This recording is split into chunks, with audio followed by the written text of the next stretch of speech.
ಎಲ್ಲರೂ ಹೇಗಿದ್ದೀರಾ? ನೀವೆಲ್ಲ ಚೆನ್ನಾಗಿದ್ದೀರಾ ಅಂದ್ಕೊಂಡಿದ್ದೀನಿ. ಇವತ್ತೊಂದು ಸೂಪರ್ ಆಗಿರೋ ಒಂದು ವಿಡಿಯೋದೊಂದಿಗೆ ಬಂದಿದ್ದೀನಿ. ಏನಂದರೆ ಎಲ್ಲರೂ ಟೈಲರ್ಸ್, ನನ್ನ ವಿಡಿಯೋ ನೋಡೋ ಟೈಲರ್ಸ್ ಎಲ್ರಿಗೂ ಒಂದು ಉಪಯುಕ್ತವಾಗುವಂಥ ಒಂದು ಮಾಹಿತಿ ಕೊಡೋಕ್ಕೆ ಬಂದಿದ್ದೀನಿ.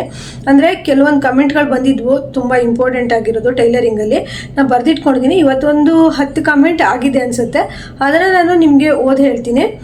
ಅದಕ್ಕೆ ಪರಿಹಾರನೂ ಹೇಳ್ತೀನಿ. ಹೆಂಗಂದರೆ ನಂಗೆ ಅದು ಕಮೆಂಟ್ ಕೇಳಿದಾಗ ರಿಪ್ಲೈ ಮಾಡಿರ್ತೀನಿ, ಆದರೆ ನಾನು ಹೇಳಿದಷ್ಟು ಅವರಿಗೆ ಚೆನ್ನಾಗಿ ಅರ್ಥ ಆಗಿರಲ್ಲ. ಹಾಗಾಗಿ ಇವತ್ತು ನಾನು ಒಂದಷ್ಟು ಕಮೆಂಟ್ ಇದ್ದಾವೆ, ಎಲ್ಲ ಟೈಲರಿಂಗಿಗೆ ಸಂಬಂಧಪಟ್ಟಿದ್ದೆ. ಅದಕ್ಕೆ ಏನೆಲ್ಲ ಅದಕ್ಕೆ ಪರಿಹಾರ ಅಂತ ಹೇಳ್ಬಿಟ್ಟು ಹೇಳ್ತೀನಿ. ಈ ಸಮಸ್ಯೆಗಳಲ್ಲಿ ನಿಮ್ಮದು ಯಾವುದಾದ್ರೂ ಒಂದು ಇದ್ದರೆ ಅದಕ್ಕೆ ನೀವು ನಾನು ಹೇಳಿರೋಂಥ ರೆಮಿಡಿನ ಫಾಲೋ ಮಾಡ್ಬೋದು. ತುಂಬಾ ಒಳ್ಳೆಯ ಒಂದು ಮಾಹಿತಿ ಅನ್ಬೋದು. ಏನೂ ಇಲ್ಲ, ಸಿಂಪಲ್ಲಾಗಿ ಎಲ್ಲರ ಹತ್ರ ಇರೋ ಅಂಥದ್ದೇ ಪ್ರಾಬ್ಲಮ್ ಅಂದಮೇಲೆ ಮನುಷ್ಯನಿಗಲ್ಲದೆ ಇನ್ಯಾರಿಗೂ ಇರುತ್ತೆ ಹೇಳಿ.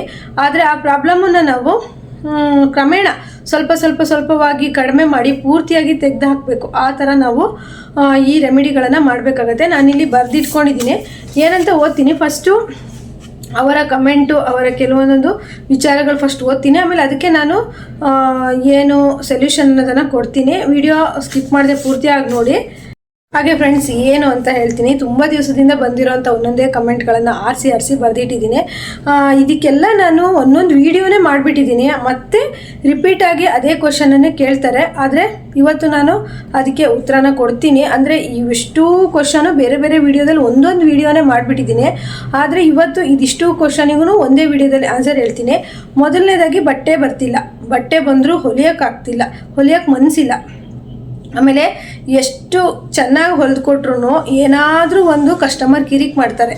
ಟೈಲರ್ಸ್ಗಳಿಗೆ ಮನೆಯಲ್ಲಿ ತುಂಬ ಕಿರಿಕಿರಿ, ಬಟ್ಟೆ ಹೊಲಿಯೋದಕ್ಕೆ ಆಗಲ್ಲ. ಹಾಗೆ ಎಷ್ಟೇ ಬಟ್ಟೆ ಹೊಲಿದ್ರೂ ದುಡ್ಡು ಕೈಯಲ್ಲಿ ನಿಲ್ಲಲ್ಲ, ಸಾಲ ಜಾಸ್ತಿ. ಹಾಗೆ ಮಿಷನ್ ಮೇಲೆ ಕೂತು ಹೊಲಿಯೋಕ್ಕೆ ಆಗಲ್ಲ, ಯಾಕೋ ಮನಸ್ಸೇ ಬರೋದಿಲ್ಲ, ನಿದ್ದೆ ಬಂದಂಗೆ ಆಗುತ್ತೆ. ಹಾಗೆ ಏನಾದರೂ ಪ್ರತಿದಿನ ಸಮಸ್ಯೆ ಇದ್ದೇ ಇರುತ್ತೆ. ಮಿಷನ್ ಮೇಲೆ ಕೂತು ಕೊಟ್ಟಿರೋ ಬಟ್ಟೆಗಳನ್ನು ಹೊಲಿಯೋಕ್ಕಾಗಲ್ಲ. ಹಾಗೆ ತುಂಬ ಕಮಿಟ್ಮೆಂಟ್ ಜಾಸ್ತಿ ಆಗಿದೆ. ಟೈಲರಿಂಗ್ ಕೆಲಸ ಮಾಡ್ತಾ ಇದ್ದೀನಿ, ಪ್ರತಿದಿನ ಬಟ್ಟೆ ಹೊಲಿತಿದ್ದೀನಿ, ತುಂಬ ಕಮಿಟ್ಮೆಂಟ್ ಜಾಸ್ತಿ ಆಗಿದೆ. ಹಾಗೆ ಬೇಡದ ಆಲೋಚನೆಗಳು ತುಂಬ ಬರ್ತಾ ಇದೆ. ಬಟ್ಟೆ ಹೊಲಿಯೋದಕ್ಕೆ ಮನಸ್ಸಾಗಲ್ಲ, ಬಟ್ಟೆ ಹೊಲಿಯೋದಕ್ಕೇನೋ ಕೂತ್ಕೊಳ್ತೀನಿ, ಬೇಡದ ಆಲೋಚನೆಗಳು ಬಂದುಬಿಟ್ಟು ಏನು ಕೆಲಸ ಮಾಡಬೇಕು ಅನ್ನೋದನ್ನೇ ಮರ್ತು ಬಿಡ್ತೀನಿ ಅನ್ನೋ ಥರ ಇವ್ರು ಕೇಳಿದ್ದಾರೆ. ಹಾಗೆ ಸಿಟ್ಟು ತುಂಬ ಬರ್ತಾ ಇದೆ, ತುಂಬ ಸಿಟ್ಟು ಬರ್ತಿದೆ. ಕಸ್ಟಮರ್ ಏನಾದರೂ ಸಣ್ಣ ಪುಟ್ಟ ಮಿಸ್ಟೇಕು ಅಥವಾ ಏನಾದರೂ ಹೇಳಿದರು ಹೊಸ ಡಿಸೈನ್ ಹೊಲಿಯೋಕ್ಕಂದರೆ ಸಿಕ್ಕಾಪಟ್ಟೆ ಸಿಟ್ಟು ಬರ್ತಾ ಇದೆ. ಹಾಗೆ ದುಡ್ಡು ಕೊಟ್ಟು ತೊಗೊಂಡು ಹೋಗ್ತಾ ಇಲ್ಲ ಕಸ್ಟಮರು, ಸಾಲ ಹೇಳಿ ಹೋಗ್ತಾ ಇದ್ದಾರೆ. ಅದು ನನಗೆ ತುಂಬ ಪ್ರಾಬ್ಲಮ್ ಆಗ್ತಿದೆ ಸಿಸ್ಟರ್ ಅಂತ ಕಮೆಂಟ್ ಮಾಡಿದ್ದಾರೆ. ಹಾಗೆ ಖರ್ಚುಗಳು ತುಂಬ ಜಾಸ್ತಿ ಆಗಿದೆ. ಏನಾದರೂ ಒಂದು ಖರ್ಚು ಬಂದು ನಾನು ಬಟ್ಟೆ ಹೊಲಿದಿರೋ ದುಡ್ಡು ಇಡಬೇಕು, ಜೋಡಿಸ್ಬೇಕು ಅಂದರೆ ಏನಾದರೂ ಒಂದು ಖರ್ಚು ಬಂದೇ ಬರುತ್ತೆ, ಆ ಖರ್ಚು ಮಾಡಲೇಬೇಕಾಗತ್ತೆ ಅಂತ ಹೇಳಿದ್ದಾರೆ. ಹಾಗೆ ಮನೆಯಲ್ಲಿ ಇರೋರ ಆರೋಗ್ಯ ಚೆನ್ನಾಗಿರಲ್ಲ, ಯಾರದ್ದಾರ್ದು ಒಬ್ರದ್ದು ಆರೋಗ್ಯ ತಪ್ಪತ್ತೆ, ಹಾಸ್ಪಿಟ್ಲಿಗೆ ಅಂತೇಳಿ ಕರ್ಕೊಂಡು ಹೋಗ್ಬೇಕಾಗತ್ತೆ. ಅದರಲ್ಲಿ ತುಂಬ ಟೈಮ್ ವೇಸ್ಟ್ ಆಗುತ್ತೆ. ಮಕ್ಕಳಿಗಾಯಿತು, ಮನೆಯವರಿಗಾಯಿತು, ಇದು ವಯಸ್ಸಾದವರಿಗಾಯಿತು, ಇಲ್ಲ ಅಥವಾ ನನಗಾಯಿತು, ಈ ಥರದ್ದೆಲ್ಲ ಈಗ ನಾನು ಇಷ್ಟು ಕಮೆಂಟ್ ಹೇಳಿದ್ನಲ್ವ, ಅದಕ್ಕೆ ನಾನು ಇವತ್ತು ಏನು ಪರಿಹಾರ ಅಂತ ಹೇಳ್ತೀನಿ. ತುಂಬ ಚೆನ್ನಾಗಿದೆ. ಇದೆಲ್ಲ ಸಮಸ್ಯೆಗಳು ಇದಿಷ್ಟರಲ್ಲೂ ಒಂದಾದರೂ ಒಬ್ಬರು ಟೈಲರಿಗಾದರೂ ಆಗೇ ಇರುತ್ತೆ. ನಾನೇ ನೋಡಿದ್ದೀನಿ, ತುಂಬ ಫೇಮಸ್ ಟೈಲರು, ತುಂಬ ಬಟ್ಟೆ ರಾಶಿ ಬಿದ್ದಿದೆ ಮನೆಯಲ್ಲಿ. ಆದರೂ ಸಹಿತ ಅವರು ಆರಾಮಾಗಿ ಪೇಟೆಗಳಿಗೆಲ್ಲ ಓಡಾಡಿಕೊಂಡು, ನೆಂಟರು ಮನೆಗೆಲ್ಲ ಓಡಾಡಿಕೊಂಡು, ಕಸ್ಟಮರ್ಗೆ ನಾಳೆ ಕೊಡ್ತೀನಿ ಅಂತ ಹೇಳ್ಕೊಂಡು ಲೇಸಿ ಮಾಡ್ತಾರೆ. ಅದು ಯಾಕಂದರೆ ಫಸ್ಟಿಗೆ ಅವ್ರು ಚೆನ್ನಾಗೇ ಹೊಲಿತಿರ್ತಾರೆ, ಅಂಗಡಿ ತುಂಬ ಬಟ್ಟೆನೂ ಇರುತ್ತೆ, ಹೆಸರು ಸಹ ಬಂದಿರುತ್ತೆ. ಹೆಸರು ಬಂದು ಆದಮೇಲೆ ಈ ರೀತಿ ಮಾಡ್ತಾ ಇರ್ತಾರೆ. ಆದರೆ ಜನಕ್ಕೆ ಅವ್ರ ಫಿಟ್ಟಿಂಗ್ ಎಲ್ಲ ಇಷ್ಟ ಆಗಿರುತ್ತೆ, ಅವರೇ ಬೇಕಾಗಿರುತ್ತೆ. ಇವ್ರು ಮಾತ್ರ ಕೂತು ಕರೆಕ್ಟ್ ಟೈಮಿಗೆ ಬಟ್ಟೆ ಹೊಲಿದು ಕೊಡ್ತಾನೆ ಇರಲ್ಲ. ಇದು ಸಹಿತನೂ ಕಣ್ಣು ದೃಷ್ಟಿಗೆ ಆಗುತ್ತೆ. ಈಗ ನಾನು ಹೇಳಿರೋಂಥ ಇಷ್ಟು ಸಮಸ್ಯೆಗಳಲ್ಲಿ ನಿಮ್ದು ಯಾವುದಾದ್ರೂ ಒಂದು ಇದ್ದೇ ಇರುತ್ತೆ. ಅದಕ್ಕೆ ನೀವು ಸರಿ ಮಾಡ್ಕೊಳ್ಳಿ. ನೋಡಿ, ಬಟ್ಟೆ ಬರ್ತಿಲ್ಲ, ಟೈಲರಿಂಗ್ ಕಲ್ತಿದ್ದೀನಿ, ಟೈಲರಿಂಗು ತುಂಬ ವರ್ಷದಾಗ ಬಟ್ಟೆ ಬರ್ತಿಲ್ಲ. ಇದಕ್ಕೆ ಒಂದು ಕಣ್ಣು ದೃಷ್ಟಿನೂ ಕಾರಣ ಆಗುತ್ತೆ. ಎರಡನೇದು ತುಂಬ ಹತ್ರದಲ್ಲೇ ಟೈಲರ್ಸ್ಗಳಿದ್ರೂ ಸಹಿತ ಈ ಸಮಸ್ಯೆಗಳಾಗುತ್ತೆ. ಹಾಗೆಯೇ ನೀವು ಬಟ್ಟೆ ನೀಟಾಗಿ ಚೆನ್ನಾಗಿ ಹೊಲ್ಕೊಡ್ಬೇಕಾಯ್ತಾ. ಇಷ್ಟು ಮಾಡ್ಕೊಳ್ಳಿ, ಬಟ್ಟೆ ನೀಟಾಗಿ ಚೆನ್ನಾಗಿ ಹೊಲ್ಕೊಟ್ರಿ, ಅಥವಾ ಅಕ್ಕಪಕ್ಕ ಯಾವ ಟೈಲರ್ ಇಲ್ಲ ಹಾಗೆಲ್ಲ ಇತ್ತು ಅಂದಾಗ ಕಣ್ಣು ದೃಷ್ಟಿಗೆ ಮತ್ತು ಅಮಾವಾಸ್ಯೆಗೆ, ಪ್ರತಿ ಅಮಾವಾಸ್ಯೆಗೂ ಒಂದೊಂದು ಪೂಜೆ ಮಾಡಿ, ಕರೆಕ್ಟಾಗಿ ನಿಮಗೆ ಇಂಟ್ರೆಸ್ಟ್ ಬರುತ್ತೆ. ಈ ರೀತಿ ಎಷ್ಟೇ ಚೆನ್ನಾಗಿ ಹೊಲಿದ್ರೂ ಕಸ್ಟಮರ್ ಕಿರಿಕಿರಿ. ಇದು ಅಷ್ಟೇ ಫ್ರೆಂಡ್ಸ್, ನೀವು ತುಂಬ ಚೆನ್ನಾಗಿ ಹೊಲಿತಿರ್ತೀರಾ, ತುಂಬ ಚೆನ್ನಾಗಿ ಇಂಪ್ರೂವ್ಮೆಂಟ್ ಆಗಿರ್ತೀರಾ, ತಕ್ಷಣ ಕಸ್ಟಮರು ಏನಾದರೂ ಕಿರಿಕಿರಿ ಇಟ್ಕೊಂಡು ಬಟ್ಟೆಯೋ ನಾನು ಬಟ್ಟೆ ಹೊಲಿಯೋದೇ ಇಲ್ವೇನೋ ಅನ್ನೋ ಥರ ಆತ್ಮವಿಶ್ವಾಸನ ಕಳ್ಕೊಳ್ಳೋ ಅಂಥ ಟೈಮ್ ಬರುತ್ತೆ. ಅದು ಕಣ್ದೃಷ್ಟಿಗೆ ಆಗ್ತಾ ಇರುತ್ತೆ. ಅದಕ್ಕೂ ನೀವು ಕಣ್ದೃಷ್ಟಿಗೆ ಪರಿಹಾರಗಳು ಮಾಡ್ಕೊಬೇಕು. ಅದು ವೀಡಿಯೋಸೇ ನಾನು ಮಾಡಿದ್ದೀನಿ. ಹಾಗೆಯೇ ಮನೇಲಿ ತುಂಬ ಕಿರಿಕಿರಿ ಜಗಳ, ಅದು ಆಲ್ಮೋಸ್ಟ್ ಮನೇಲಿ ಬಟ್ಟೆ ಹೊಲಿಯೋರಿಗೆ ಇದು ತುಂಬಾ ಆಗುತ್ತೆ.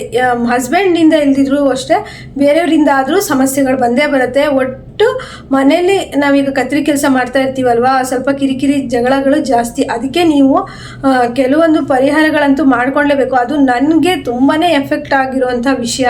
ಯಾಕಂದರೆ ನನಗೆ ಅದು ಎಷ್ಟು, ನಾನು ಒಂದು 16-17 ವರ್ಷಕ್ಕೇ ನಾನು ಟೈಲರಿಂಗ್ ಕಲಿತೆ. ಮನೇಲೇ ಟೈಲರಿಂಗ್ ಮಾಡ್ತಾ ಇರೋದು, ಯಾವುದೇ ಥರ ಶಾಪಲ್ಲಿ ಮಾಡ್ತಾ ಇಲ್ಲ. ಮದುವೆ ಆದಮೇಲಂತೂ ಸಿಕ್ಕಾಪಟ್ಟೆ ನನಗೆ ಟೈಲರಿಂಗ್ ಕೆಲಸದಿಂದನೇ ಇಷ್ಟೆಲ್ಲ ಆಗ್ತಿದೆಯಾ ಅನ್ನೋಷ್ಟು ಅನುಭವಿಸ್ಬಿಟ್ಟೆ.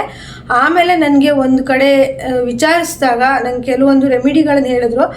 ಅದೇನೂ ಅಲ್ಲ, ನೈಟು ತುಂಬ ಹೊತ್ತು ಹೊಲಿಬಾರ್ದು, ಹಾಗೆ ಈ ಅಮಾವಾಸ್ಯೆ ಹುಣ್ಣಿಮೆಗಳಲ್ಲಿ ಅಥವಾ ಕೆಲವೊಂದು ನಾವು ಪೀರಿಯಡ್ಸ್ ಆದಾಗ ಅಥವಾ ಸೂತ್ಕಗಳಿದ್ದಾಗ ಸ್ವಲ್ಪ ನೀಟಾಗಿ ಕ್ಲೀನಾಗಿ ಸ್ವಚ್ಛವಾಗಿ ನಾವು ಹೊಲಿಯೋ ಜಾಗನಲ್ಲಿ ನೀಟಾಗಿ ಇಟ್ಕೊಂಡಾಗ ಈ ಸಮಸ್ಯೆಗಳು ಕಡಿಮೆ ಆಗುತ್ತೆ. ಮತ್ತು ತುಂಬಾ ಹಳೆಯ ಬಟ್ಟೆಗಳನ್ನ ಸ್ಟಾಕ್ ಇಟ್ಕೊಳ್ಳೋದು, ಇದೆಲ್ಲ ಒಂದೊಂದು ವೀಡಿಯೋನೇ ಮಾಡಿಬಿಟ್ಟಿದ್ದೀನಿ ನಾನು.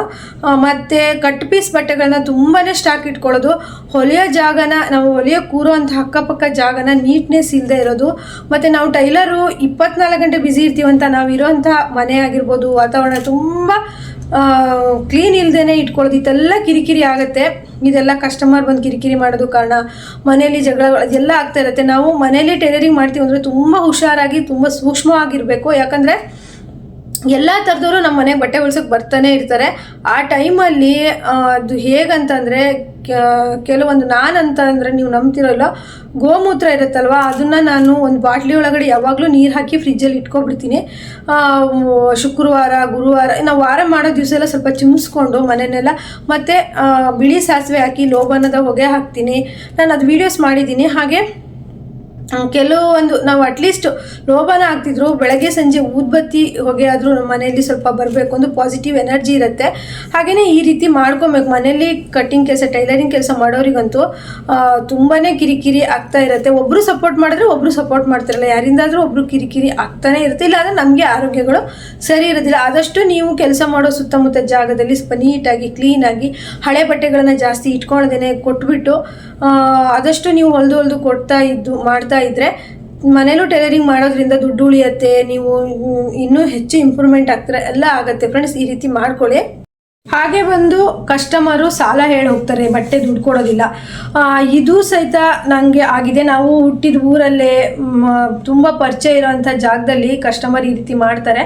ಆದಷ್ಟು ನೀವು ಪರಿಚಯ ಇರೋವ್ರ ಬಟ್ಟೆನ ನೋಡ್ಕೊಳ್ಳಿ. 1-2 ಸತಿ ಕರೆಕ್ಟಾಗಿ ದುಡ್ಡೆಲ್ಲ ಕೊಟ್ಟರು ಅಂದರೆ ಅವ್ರ ಬಟ್ಟೆ ಹೊಲಿರಿ, ಇಲ್ಲಾಂದರೆ ಸ್ವಲ್ಪ ಹೊರಗಡೆ ಕಡೆಯಿಂದನೇ ಬಟ್ಟೆ ತೊಗೊಂಡು ಹೊಲಿರಿ. ಮತ್ತು ತುಪ್ಪದ ದೀಪವನ್ನು ಮನೆಯಲ್ಲಿ ಹಚ್ಚೋದ್ರಿಂದ ಅಥವಾ ನೀವು ಕೆಲಸ ಮಾಡೋ ಶಾಪಲ್ಲಿ ವಾರಕ್ಕೆ 1 ದಿವಸ ಹಚ್ಚೋದ್ರಿಂದ ಕಸ್ಟಮರ್ ಸಾಲ ಹೇಳಿ ಹೋಗೋವಂಥದ್ದು ತಪ್ಪತ್ತೆ. ಮತ್ತು ಸಾಲ ಬಟ್ಟೆ ಇಸ್ಕೊಂಡು ಸಾಲ ಹೇಳಿ ಹೋಗಿರ್ತಾರಲ್ಲ, ಅವರು ಸಹಿತ ತಂದು ಕೊಡ್ತಾರೆ. ಆ ರೀತಿ ಮಾಡಿ. ಆಮೇಲೆ ನನಗಂತೂ ತುಪ್ಪದ ದೀಪ ತುಂಬಾ ವರ್ಕ್ ಆಗಿದೆ. ಅದು ನಾನು ಮಾಡಿ ನನಗೆ ಸಕ್ಸಸ್ ಆದಮೇಲೆ ನಿಮಗೆ ಹೇಳ್ತಾ ಇದ್ದೀನಿ ಅಷ್ಟೇ. ಹಾಗೆಯೇ ನಿದ್ದೆ ಬರುತ್ತೆ. ಹೇಗಂದರೆ ನೋಡಿ, ನೀವು ಕಣ್ಣು ದೃಷ್ಟಿ ಆದಾಗ ನಿಮಗೆ ಅದು ಎಷ್ಟೇ ನೀವು ಚೆನ್ನಾಗಿ ನಿದ್ದೆ ಮಾಡಿರಲಿ, ಆದರೂ ಮಿಷಮೆ ಕೂತ ತಕ್ಷಣ ಆಕ್ಳಿಗೆ ತುಗುಡ್ಕೆ ನಿದ್ದೆ ಬರೋದು, ಮೊಬೈಲ್ ನೋಡಬೇಕು ಅನ್ಸೋದು, ಬೇರೆ ಕಡೆ ಏನೋ ಒಂದು ಆಲೋಚನೆ ಎಲ್ಲ ಬರುತ್ತೆ. ಇದೆಲ್ಲ ಕಣ್ಣು ದೃಷ್ಟಿಗೆ ಆಗೋದು, ನರ ದೃಷ್ಟಿ. ಕಣ್ಣು ದೃಷ್ಟಿಗೆ ಕಲ್ಲೇ ಸಿಡಿದು ಹೋಗುತ್ತಂತೆ. ನಾವೆಲ್ಲ ಮನುಷ್ಯರು ಯಾವ ಲೆಕ್ಕ. ಟೈಲರಿಂಗ್ ಕೆಲಸ ಮಾಡ್ತಾ ಇದ್ದೀರಾ ಅಂತಂದರೆ ತುಂಬ ಜನಕ್ಕೆ ಈ ಸಮಸ್ಯೆ ಆಗುತ್ತೆ. ಏನಂದರೆ ಈ ಕೆಲಸ ಮಾಡ್ತಿದ್ರೆ ನಿಮಗೆ ಕರೆಕ್ಟಾಗಿ ಈ ಕೆಲಸದ ಮೇಲೆ ಗಮನ ಇರೋದಿಲ್ಲ. ನಾವು ಇನ್ನೇನಾದರೂ ಮಾಡಬೇಕು, ಮತ್ತೇನಾದರೂ ಮಾಡಬೇಕು, ಎಕ್ಸ್ಟ್ರಾ ಏನಾದರೂ ಮಾಡಬೇಕು ಅಂತೇಳಿ ಕೈ ಸುಟ್ಕೊಂಡು ಸಾಲ ಜಾಸ್ತಿ ಮಾಡ್ಕೊಳ್ಳೋ ಅಂಥ ಕೆಲವೊಂದು ಆಲೋಚನೆಗಳು ಬರುತ್ತೆ. ಹೆಂಗಂದರೆ ನಾನು ನಾಳೆ ಅದು ಮಾಡಿದ್ರೆ ಹೆಂಗೆ, ಇದು ಮಾಡಿದ್ರೆ ಹೆಂಗೆ, ಇದ್ರ ಜೊತೆ ಅದೆಲ್ಲ ಓಕೆ. ನಾವು ಒಂದೇ ಕೆಲಸಕ್ಕೆ ಯಾವತ್ತೂ ಡಿಪೆಂಡ್ ಆಗಿರಬಾರ್ದು.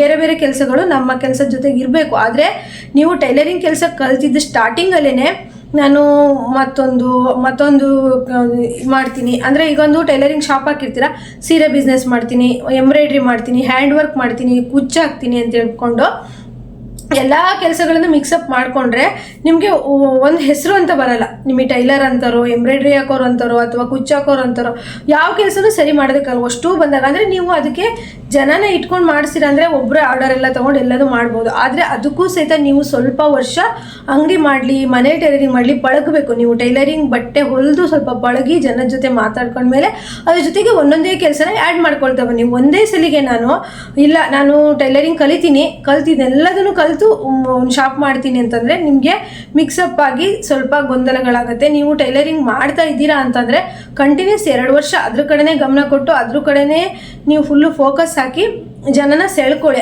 ಆಮೇಲೆ ನೀವು ನೆಕ್ಸ್ಟು ನನ್ನ ಕಡೆ ಕುಚ್ಚು ಹಾಕೋದಿದ್ರೆ ಕೊಡಿ, ಎಂಬ್ರಾಯ್ಡ್ರಿ ಮಾಡೋದಿದ್ರೆ ಕೊಡಿ ಅಂತೇಳಿ ನೀವು ಈ ರೀತಿ ಮಾಡ್ಕೋಬೋದು. ಒಂದೇ ಸತಿಗೆ ಟೈಲರಿಂಗ್ ಮಾಡ್ತಾ ಇದ್ದೀನಿ, ನೀನು ನೆಕ್ಸ್ಟ್ ಏನು ಮಾಡಲಿ ಅದು ಮಾಡಲಿ ಇದು ಮನೆಗೆ ನೋಡಿ ಬಟ್ಟೆ ಹೊಲಿಯೋದು ಕಲಿತಾರೆ, ಎಂಬ್ರಾಯ್ಡ್ರಿ ಹಾಕ್ತಾ ಇರ್ತಾರೆ, ಕುಚ್ಚು ಹಾಕ್ತಾ ಇರ್ತಾರೆ. ನಾನು ಯೂಟ್ಯೂಬು ಮಾಡಬೇಕು ಅಂತ ಹೇಳೋದು. ಯಾವ ಕಡೆ ಗಮನ ಕೊಡ್ತಾರೆ ಎಲ್ಲದೂ ಫೇಲ್ ಆಗಿ ಹೋಗುತ್ತೆ.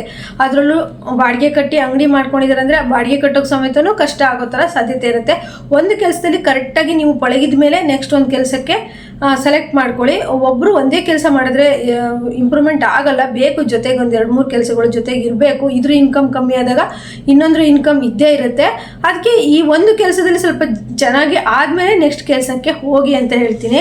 ಅಂದರೆ ನಾನು ಬಟ್ಟೆ ಹೊಲಿತೀನಿ, ನಂಗೆ ದಿನ ದುಡ್ಡು ಬರುತ್ತೆ, ಆ ದುಡ್ಡು ಏನಕ್ಕಾದರೂ ಖರ್ಚಾಗಿ ಹೋಗ್ತಾ ಇರುತ್ತೆ, ನಿಲ್ಲಲ್ಲ, ಏನು ಮಾಡೋದು, ನನಗೆ ಈ ದುಡ್ಡೇ ಕೈಯಲ್ಲಿ ಉಳಿತಿಲ್ಲ, ನಾನು ಟೈಲರಿಂಗ್ ಕೆಲಸ ಮಾಡ್ತಿದ್ದೀನಿ ಅನ್ನೋದೇ ಮರ್ತೋಗುತ್ತೆ ಅನ್ನೋರು ನಾನು ಒಂದು ವಿಡಿಯೋನೇ ಮಾಡಿಬಿಟ್ಟಿದ್ದೀನಿ. ನೀವು ಗೋಲ್ಕ ಥರ ಮಾಡ್ಕೊಳ್ಳಿ. ಅಲ್ಲಿ ನೀವು ಬೆಳಗ್ಗೆ ಟೈಲರಿಂಗ್ ಮಿಷನ್ ಮೇಲೆ ಕೂರೋದಕ್ಕಿಂತ ಮುಂಚೆ ನಿಮ್ಮ ಮನೆ ದೇವರಿಗಂತಲೇ ಒಂದು ಬಾಕ್ಸ್ ಇಟ್ಕೊಳ್ಳಿ. ₹1 ಕಾಯಿನ್ ಮನಸ್ಸಲ್ಲಿ ಬೇಡ್ಕೊಂಡು ಇವತ್ತಿನ ಎಲ್ಲ ಕೆಲಸಗಳು ಚೆನ್ನಾಗಾಗ್ಲಪ್ಪ. ನೀವು ಯಾವ ದೇವರನ್ನ ತುಂಬ ಜಾಸ್ತಿ ಆರಾಧನೆ ಮಾಡ್ತಾ ಇರ್ತೀರಾ ಅಥವಾ ಭಕ್ತಿ ಮಾಡ್ತಾ ಇರ್ತೀರಾ, ಆ ಬೇಡ್ಕೊಂಡು ಆ ₹1 ಕಾಯಿನ್ ಹಾಕಿ ಕೂತ್ಕೊಳ್ಳಿ. ಅಥವಾ ನಿಮಗೆ ಬೆಳಗ್ಗೆನೇ ಹಾಕಿಲ್ಲ ಅಂದ್ರೂ ಸಂಜೆ ಬರೋ ಟೈಮಲ್ಲಾದರೂ ನೀವು ದೇವರಲ್ಲಿ ಮನಸ್ಸಲ್ಲಿ ಬೇಡ್ಕೊಂಡು ₹1 ಹಾಕ್ತಾ ಬನ್ನಿ. ಆಗ ನಿಮಗೆ ಖರ್ಚು, ನೀವು ಹೊಲಿದಿರೋ ಬಟ್ಟೆ ದುಡ್ಡು ಒಳ್ಳೆಯದಕ್ಕೆ ಯೂಸ್ ಆಗುತ್ತೆ, ಹಾಗೆ ಖರ್ಚುಗಳು ಕಡಿಮೆ ಆಗುತ್ತೆ, ನಿಮ್ಮ ಒಂದು ಆಲೋಚನೆಗಳು ಎಲ್ಲ ಕರೆಕ್ಟ್ ಇರ್ತವೆ. ಆಯಿತಾ? ನಾನು ಇದು ರೆಮಿಡಿ ಫಾಲೋ ಮಾಡಿ ನನಗದು ಸಕ್ಸಸ್ ಆಗಿದೆ. ಆಯಿತಾ?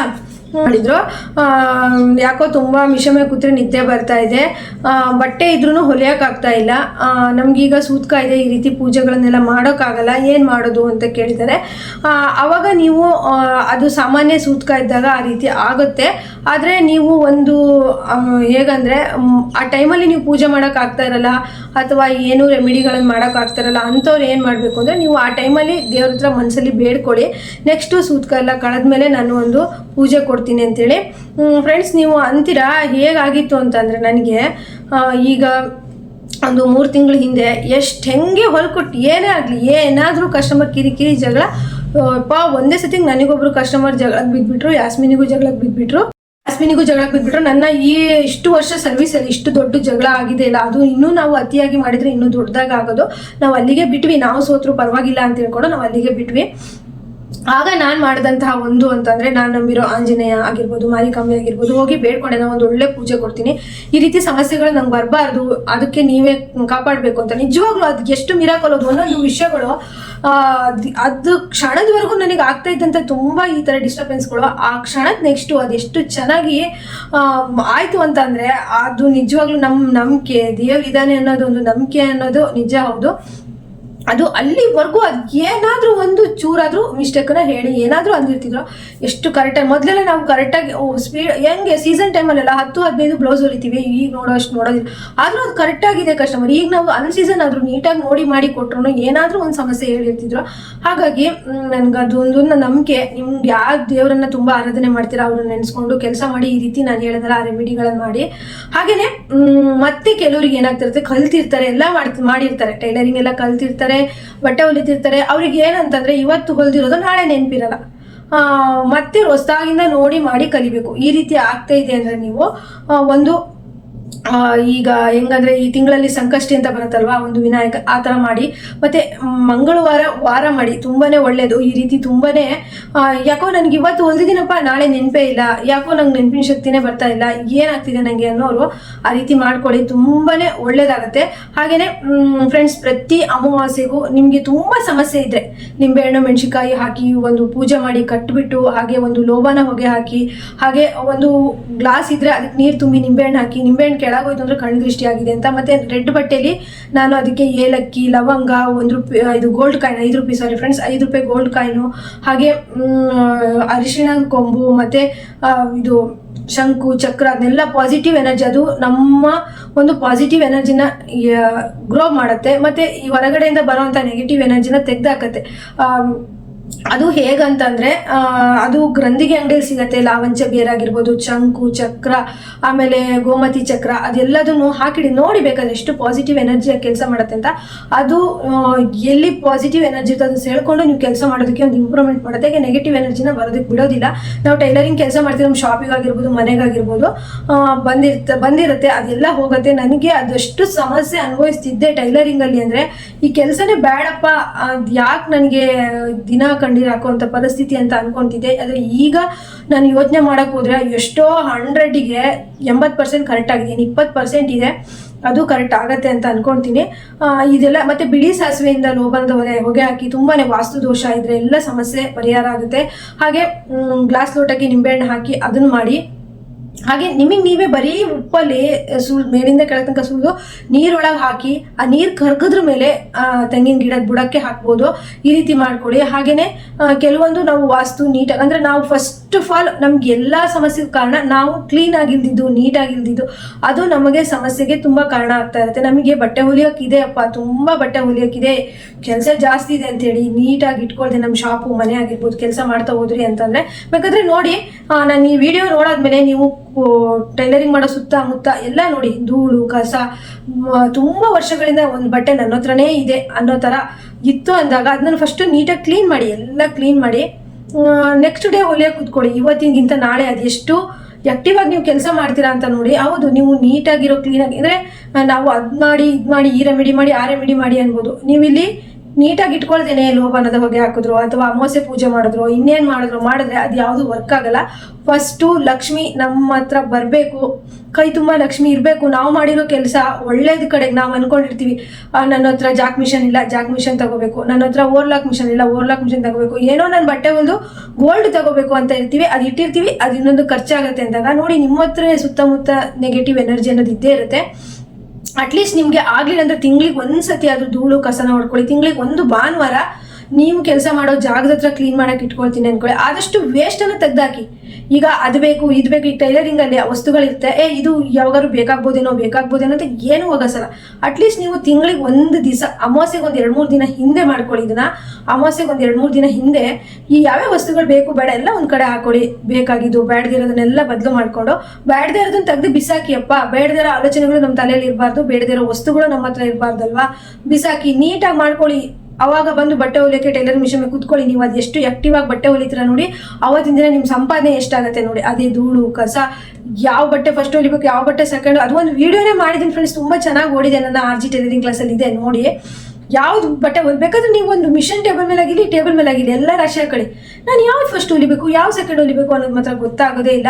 ಮತ್ತೆ ಆದಷ್ಟು ಸ್ವಲ್ಪ ನಿಮ್ಮ ಸೋಮಾರಿತನ ಹೋಗಬೇಕು ಅಂದರೆ ಫ್ರೆಂಡ್ಸ್, ಜಾಸ್ತಿ ಮಾತಾಡ್ಬಿಟ್ಟೆ ಅನ್ಸುತ್ತೆ, ಸೋಮಾರಿತನ ಹೋಗ್ಬೇಕು ಅಂದರೆ ಸ್ವಲ್ಪ ಕಡಿಮೆ ಫುಡ್ನ ತಗೊಳ್ಳಿ.